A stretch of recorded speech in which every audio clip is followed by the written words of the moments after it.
إذا جاء الثاني، إلا إذا جاء الثاني، إلا إذا لا ارجعوا إلى هذا اللقاء. ارجع المنتخب العراقي، وهذه كرة وهذه لعبة، ويأتي الثاني ولا يأتي الثاني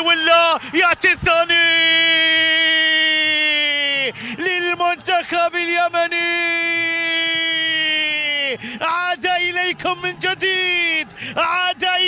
من جديد يا عبد الرحمن، ما منك كمان يا عبد الرحمن. إلى الأمام هذه اللعبة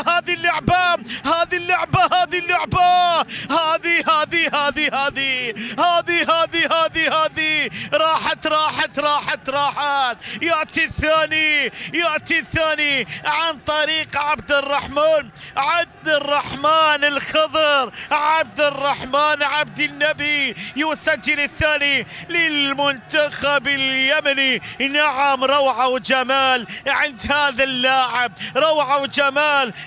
هذا اللاعب، أنا كانوا يقولون لي بأن ناصر محمد وعادل عباس شكلهم خدروني لكي يلعب على راحته عبد الرحمن الخضر، والذي يسجل ثاني أهداف المنتخب اليمني وثاني أهدافه الشخصية. نعم، بهذه البطولة سجل الثاني.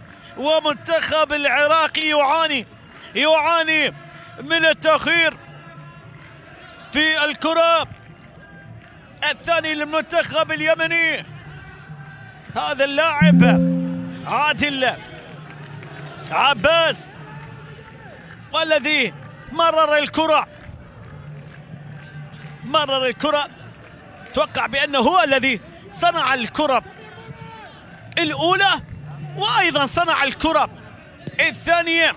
كابتن عماد واضح بأن قال للاعبين